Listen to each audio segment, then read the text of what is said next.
Oi, gente! Vamos então continuar o livro Psicocibernética de Maxwell Maltz. Deixa o seu joinha, se inscreva no canal e vamos ao estudo de hoje. Capítulo 1: A autoimagem, sua chave para uma vida melhor. Durante a última década, uma revolução silenciosa se processou no terreno da psicologia, da psiquiatria e da medicina. Novas teorias e conceitos sobre o eu nasceram do trabalho e das descobertas de psicologistas clínicos, psiquiatras e médicos que se dedicam à cirurgia plástica.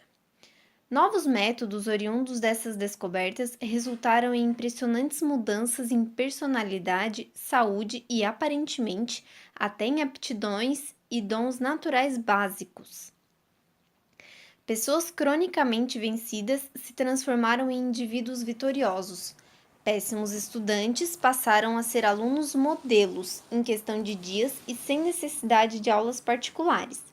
Personalidades tímidas, reservadas e inibidas se tornaram comunicativas e felizes. Escrevendo na edição de janeiro de 1959 da revista Cosmopolitan, T.F. James resumia da seguinte maneira os resultados obtidos por vários psicólogos e médicos.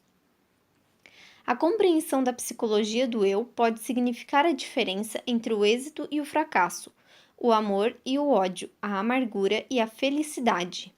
A descoberta do verdadeiro eu pode salvar um casamento que se desmorona, consolidar uma carreira periclitante, transformar vítimas de fracassos da personalidade. Num outro plano, a descoberta do nosso verdadeiro eu significa a diferença entre a liberdade e as compulsões do conformismo. Sua chave para uma vida melhor. A mais importante descoberta psicológica deste século foi a da autoimagem. Quer saibamos disso, quer não, cada um de nós traz consigo uma imagem mental de si mesmo. Ela pode ser vaga e de contornos mal definidos para o nosso olhar consciente. Na verdade, ela pode nem sequer ser conscientemente perceptível. Ela, porém, ali está, completa até o último detalhe.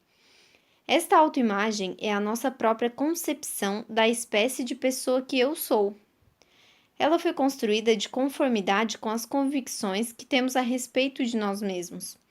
Mas essas convicções, em sua maior parte, se formaram inconscientemente, de acordo com nossas experiências, êxitos e fracassos passados, nossas humilhações, nossos triunfos e a maneira como outras pessoas reagiram com relação a nós, mormente na primeira infância.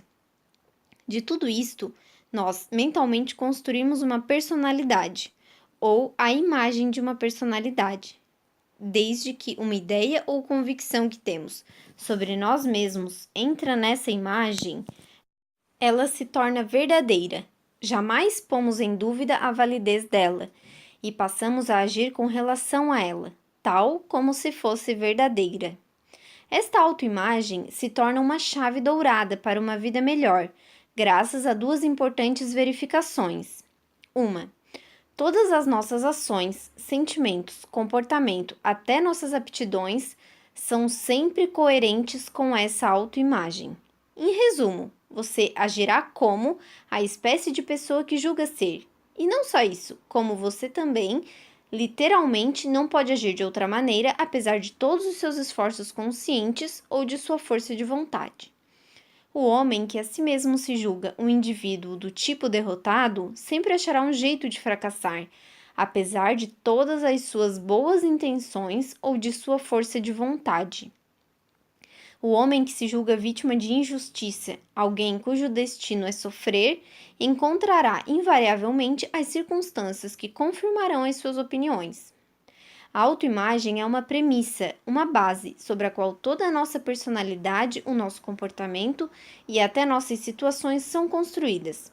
Em virtude disto, nossas experiências parecem corroborar e, portanto, robustecer nossa autoimagem, e assim um círculo vicioso ou benéfico, conforme o caso, se estabelecer. Por exemplo, um colegial que se considera mau aluno ou aluno fraco em matemática verificará que seu boletim confirma essa opinião. Ele tem então a prova. A menina, que faz de si mesma a imagem da criatura que ninguém aprecia, descobrirá que realmente todos a evitam na escola ou até em casa. Ela literalmente convida à rejeição.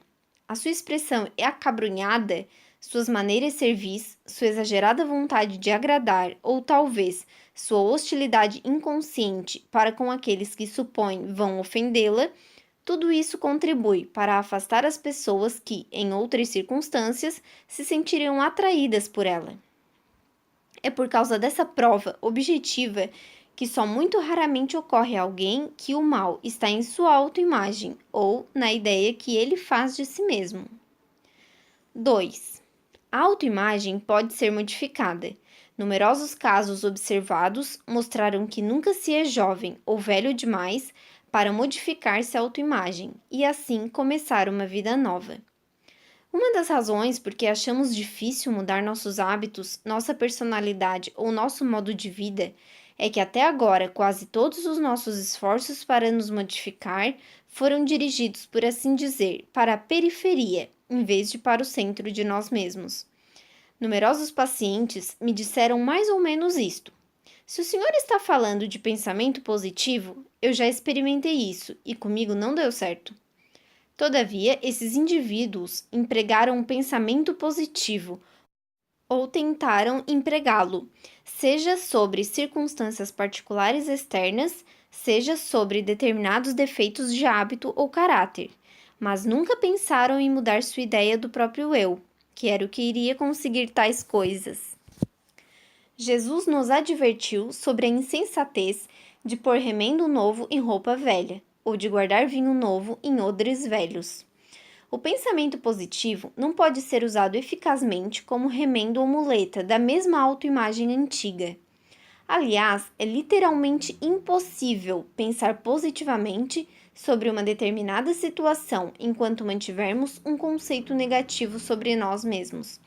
E numerosas experiências demonstraram que, desde que modifiquemos nosso autoconceito, outras coisas coerentes com o novo conceito que fazemos de nós mesmos podem ser atingidas facilmente e sem esforço.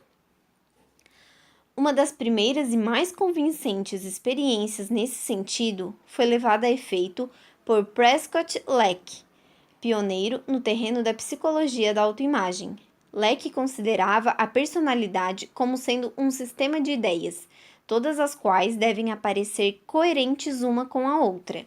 Ideias que estejam em contradição com o sistema são rejeitadas, não merecem crédito, e sobre elas nenhuma ação é baseada. Ideias que parecem coerentes com o sistema são aceitas. No centro, mesmo desse sistema de ideias, sua pedra angular, está o ego ideal do indivíduo, sua autoimagem ou seu conceito de si mesmo. Era a teoria de Leck que, se um aluno tinha dificuldade em aprender determinada matéria, podia muito bem ser porque, do ponto de vista dele, aluno, seria para ele incoerente aprendê-la.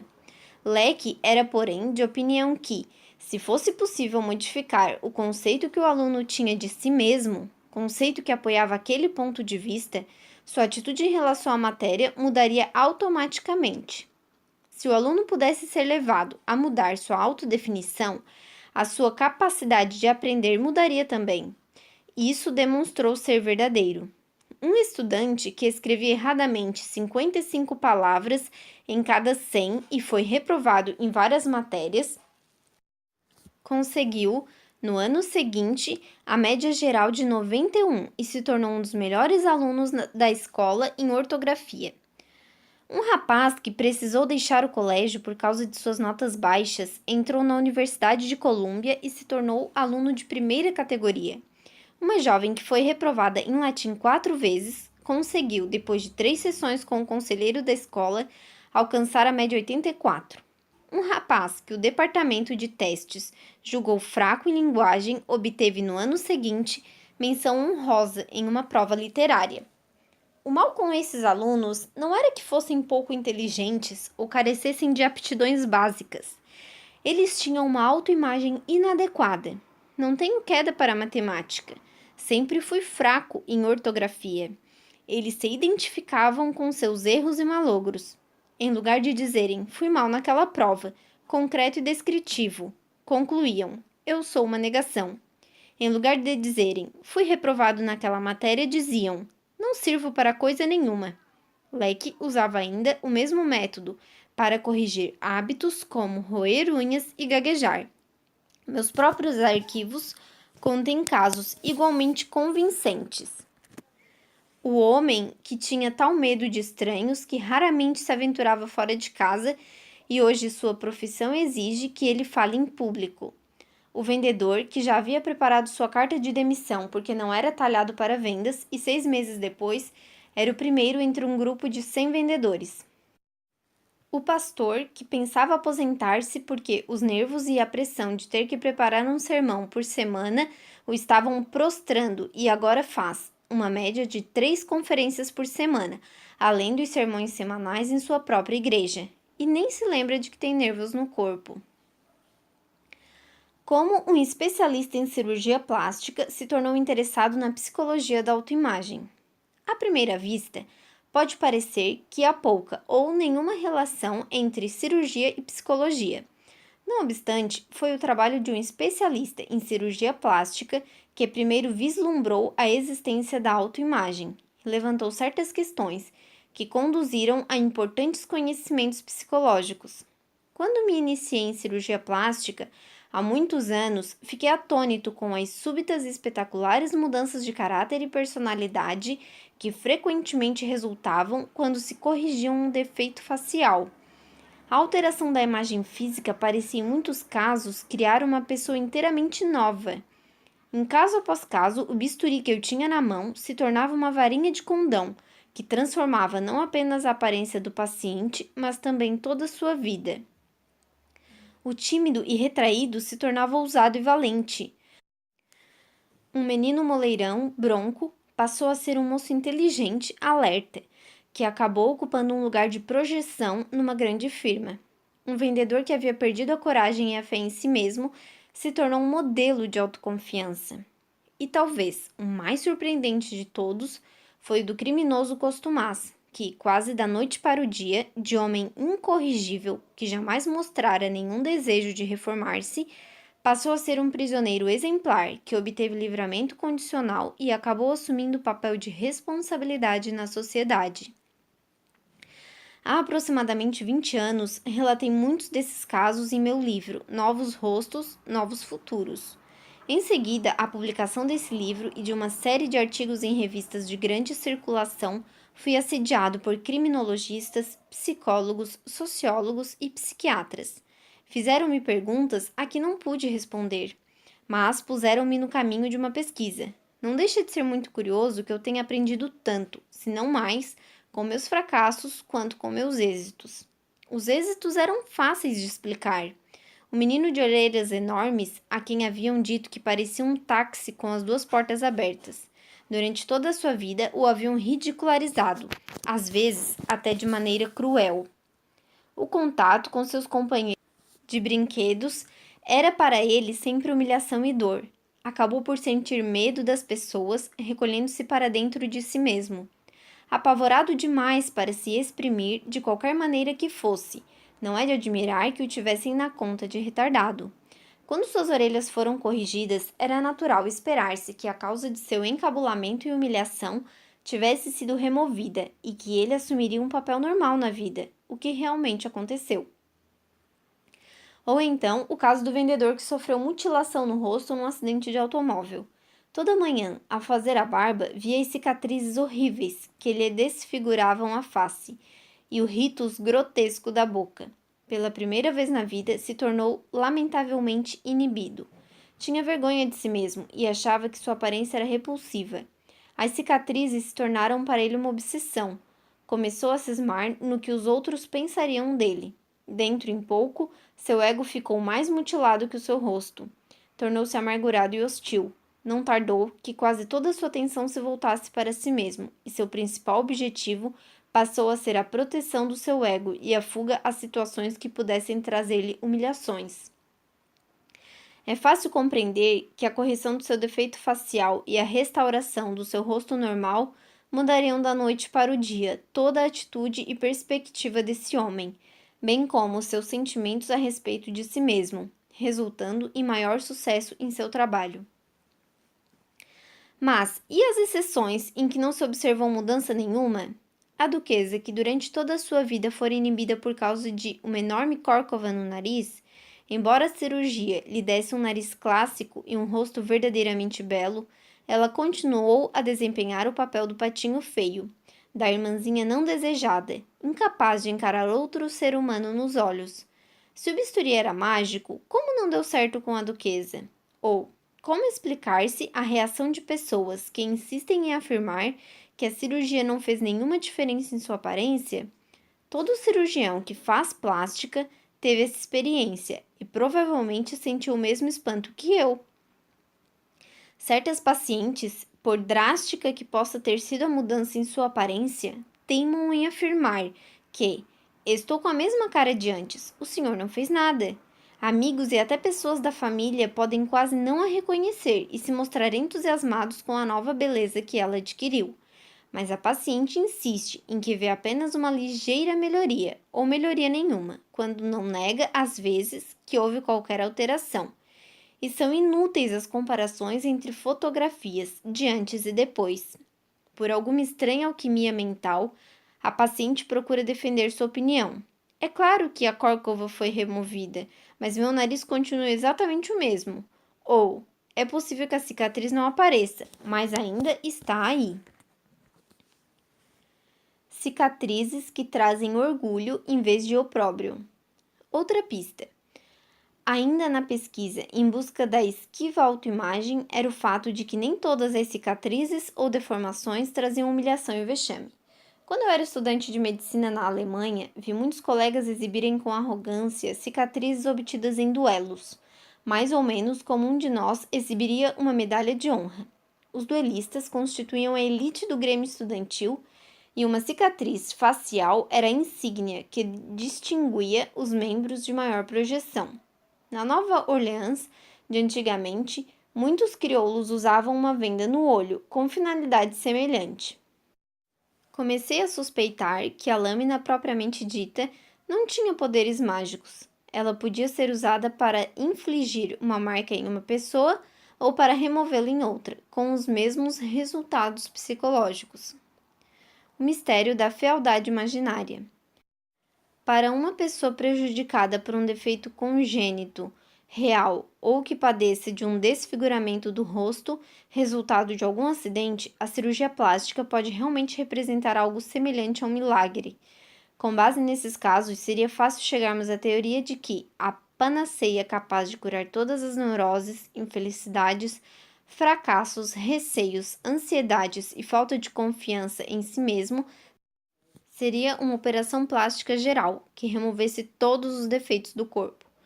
Contudo, a julgar por essa teoria, aqueles que têm rostos normais ou aceitáveis deveriam ser singularmente isentos de obstáculos psicológicos. Deviam ser alegres, felizes, autoconfiantes, libertos de ansiedade e preocupações. Sabemos perfeitamente que isso não é verdade. Essa teoria não poderia explicar também porque muitas pessoas procuram o consultório do especialista em cirurgia plástica e pedem uma revisão facial que corrija fealdades puramente imaginárias. As senhoras de 35 ou 40 anos absolutamente convencidas de que parecem velhas, mesmo quando têm feições perfeitamente normais e até, em muitos casos, invulgarmente atraentes. Há moças que estão certas de que são feias, apenas porque as medidas de sua boca, nariz ou busto não correspondem às da estrela de cinema que dita a moda na ocasião. Há homens que supõem que suas orelhas são muito grandes ou seu nariz muito comprido. Nenhum cirurgião cônscio da ética profissional sequer cogitaria de operar uma pessoa dessas, mas infelizmente há os charlatões, os que se inculcam especialistas em beleza, que não se detêm por causa de tais escrúpulos. Essa fealdade imaginária, de modo nenhum, é rara. Recente pesquisa entre alunas de um colégio revelou que 90% delas estavam de alguma maneira descontentes com a própria aparência. É evidente que 90% da nossa população não pode ter aparência anormal, diferente ou defeituosa. Não obstante, outras pesquisas semelhantes mostraram que aproximadamente a mesma percentagem da nossa população geral encontra algum motivo para sentir-se envergonhada de sua imagem física. Essas pessoas reagem tal como se tivessem realmente algum defeito. Sentem a mesma vergonha. Adquirem os mesmos temores e ansiedades. Sua capacidade de viver plenamente é bloqueada pela mesma espécie de obstáculos psicológicos. As suas cicatrizes, embora sejam antes mentais e emocionais do que físicas, têm igual efeito debilitante. A autoimagem, o verdadeiro segredo. A descoberta da autoimagem explica todas as aparentes incongruências a que nos referimos. É o denominador comum, o fator determinante em todos os casos que observamos, os fracassos bem como os êxitos. O segredo é este: para de fato viver, isto é, achar a vida razoavelmente satisfatória, você precisa ter uma autoimagem adequada e realista, uma autoimagem com a qual possa conviver. Precisa achar o seu eu aceitável para você. Precisa ter uma salutar autoimagem. Precisa ter um eu que você não se envergonhe de ser. Um eu que você se sinta livre para expressar criadoramente, em lugar de escondê-lo ou acobertá-lo. Precisa conhecer a si mesmo, tanto seus pontos fortes como suas fraquezas, e, se honesto consigo mesmo, com respeito a ambos. Sua autoimagem deve, tanto quanto possível, corresponder ao que você realmente é, nem mais e nem menos. Quando essa autoimagem está intacta e segura, você se sente bem. Quando ela é ameaçada, você fica ansioso e inseguro. Quando ela é adequada e dela você pode sentir um salutar orgulho, você se acha autoconfiante, se sente livre para ser você mesmo e expressar-se a si mesmo. Em suma, você está vivendo nas suas melhores condições possíveis. Quando ela é motivo de vergonha, você procura ocultá-la em vez de exprimi-la. A expressão criadora é bloqueada. Você se torna uma criatura hostil e de difícil convivência. Se uma cicatriz no rosto favorece a autoimagem, como no caso dos duelistas alemães, crescem o amor próprio e a autoconfiança. Se ela prejudica a autoimagem, como no caso do vendedor, a consciência é perda do amor próprio e da autoconfiança. Quando a operação plástica corrige o defeito facial, observam-se impressionantes mudanças psicológicas apenas se houver uma correspondente correção da autoimagem mutilada. Às vezes, a imagem da personalidade desfigurada persiste, mesmo depois de uma intervenção plástica bem-sucedida, quase como no caso do membro fantasma, que continua a sentir dores anos depois que o braço ou perna físicos foram amputados. Começo de uma nova carreira. Essas observações me levaram a uma nova carreira.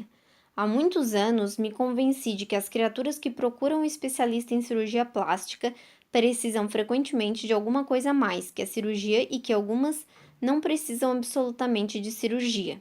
Para tratar essas pessoas como pacientes, como um ser humano global e não um simples nariz, orelha, boca, braço ou perna, eu precisava estar em condições de dar-lhes algo mais.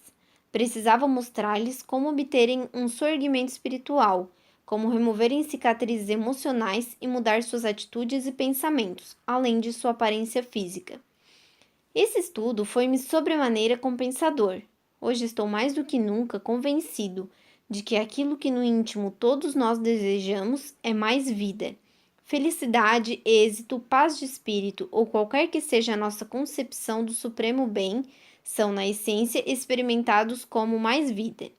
Quando sentimos as emoções expansivas da felicidade, da autoconfiança e do êxito, desfrutamos de mais vida. E na medida em que inibimos nossas aptidões, frustramos os nossos talentos e nos permitimos sofrer de ansiedade, medo, autocondenação e ódio de nós mesmos, literalmente reprimimos a força de vida de que podemos dispor e voltamos as costas para os dons com que o Criador nos favoreceu. Seu programa para uma vida melhor. Em minha opinião, a psicologia nos últimos 30 anos se tornou demasiadamente pessimista no tocante ao homem e às possibilidades que ele tem, tanto para modificar-se como para elevar-se. Pelo fato de os psicólogos e psiquiatras tratarem dos indivíduos chamados anormais, a literatura foi quase toda dedicada às várias anormalidades do homem e sua tendência para a autodestruição. Suponho que muitas pessoas leram tanta coisa a respeito dessas anomalias que passaram a encarar os sentimentos como o ódio, o instinto de destruição, a culpa, a autocondenação e todos os demais sentimentos negativos como comportamento humano normal. Se esse fosse o verdadeiro quadro da natureza humana e da condição humana, o autoaperfeiçoamento seria como efeito coisa bem fútil.